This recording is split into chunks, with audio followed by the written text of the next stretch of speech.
নূর হোসেন দিবস উপলক্ষে আওয়ামী লীগ কর্মসূচি ঘোষণা করলেও তা প্রতিহতে রাজপথে অভ্যুত্থানকারীরা। গুলিস্তান ও নূর হোসেন চত্বরে অবস্থান নিয়ে বিভিন্ন স্লোগান দেন বৈষম্য বিরোধী ছাত্র আন্দোলন, বিএনপি, গণ অধিকার সহ বিভিন্ন দল ও সংগঠনের নেতাকর্মীরা। সবশেষ খবর জানাতে এই মুহূর্তে নূর হোসেন চত্বরে আছেন সহকর্মী আল কাসির এবং গুলিস্তানে আছেন জুম্মান সাদিক জাভলিন। সরাসরি শুরুতে যাচ্ছি কাসিরের কাছে। কাসির, আওয়ামী লীগের বিচারের দাবিতে আজকে 10 নভেম্বর কিন্তু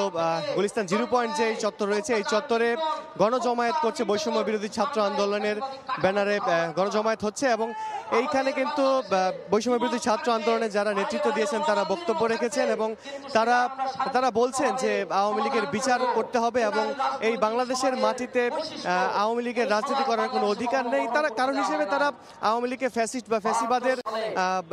ফ্যাসিস্ট হিসেবে উল্লেখ করেছেন এবং তারা বারবার করে যে কথা বলছেন যে 5 আগস্টের পর নতুন যে বাংলাদেশ তৈরি হয়েছে এই বাংলাদেশে কোনো ফ্যাসিস্টের জায়গা হবে না, কোনো ফ্যাসিবাদের জায়গা হবে না, এই কথা তারা বলছেন। এবং এখান থেকে আজকে আমি যদি একটু জানাতে চাই যে আজকে এই 10 নভেম্বরে আওয়ামী লীগের একটা কর্মসূচিকে কেন্দ্র করে কিন্তু এখানে গণজমায়েত হয়েছে এবং এই কর্মসূচিটাকে প্রতিহত করার জন্য ছাত্র জনতা আবারও মাঠে নেমেছে।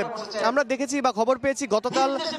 সন্ধ্যার পর থেকেই, গতকাল রাত থেকেই এই গুলিস্তান 0 পয়েন্ট আওয়ামী লীগের কার্যালয় থেকে শুরু করে আশেপাশের এলাকায় বিভিন্ন এলাকা থেকে আশেপাশের এলাকার বিভিন্ন লোকজন জড়ো হয়েছে, ছাত্র জনতা জড়ো হয়েছেন এবং তারা যে কথাটি বারবার করে বলছেন যে তারা আওয়ামী লীগকে প্রতিহত করবেন এবং তারা কোনোভাবেই আওয়ামী লীগকে এই বাংলার মাটিতে দাঁড়াতে দেবেন না। আমি আপনাদেরকে একটু জানিয়ে রাখি যে পতিত স্বৈরাচার যারা বলছেন বৈষম্য বিরোধী ছাত্র আন্দোলনের ভাষ্যমতে আওয়ামী লীগের বিচারের দাবিতে এই গণজমায়েত চলছে এবং ফ্যাসিবাদ বিরোধী মঞ্চ সেই মঞ্চে কিন্তু বক্তব্য রেখেছেন বৈষম্য বিরোধী ছাত্র আন্দোলনের নেতারা এবং আমরা দেখেছি এখানে কেন্দ্রীয় সমন্বয় থেকে শুরু করে বিভিন্ন ছাত্র সংগঠনের নেতারা বক্তব্য রেখেছেন এবং তারা জানিয়েছেন যে বাংলাদেশে আর কোনো ফ্যাসিস্ট বা ফ্যাসিবাদের জায়গা তারা দিতে চান না। আমি যদি আপনাদেরকে একটু জানিয়ে রাখি তাহলে বলতে হবে যে যেই নতুন বাংলাদেশ 5 আগস্টের গণ অভ্যুত্থানের পর, ছাত্র জনতার অভ্যুত্থানের পর যেই বাংলাদেশ বা নতুন পরিস্থিতি আমরা পেয়েছি বা এই পরিস্থিতিতে কোনোভাবে যেন নষ্ট না হয় সেই জন্য ঐক্যের ডাক দিয়েছেন।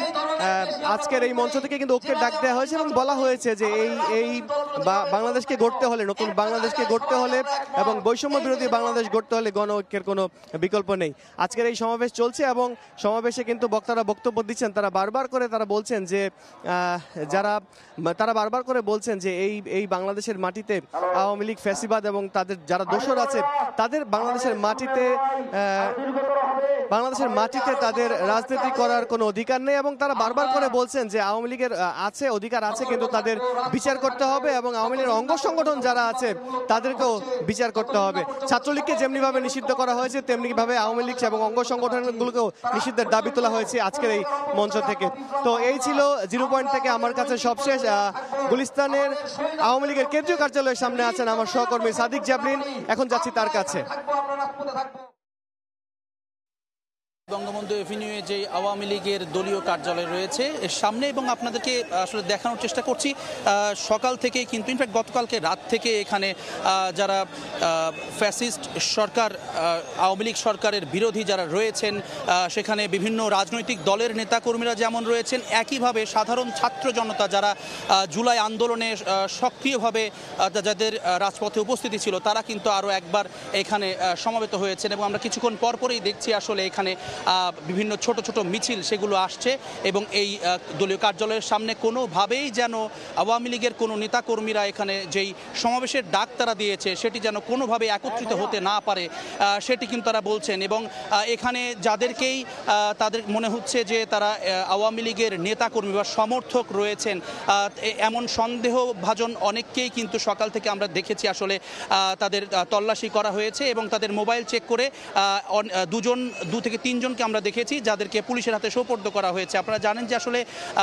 ফ্যাসিস্ট আওয়ামী সরকার এবং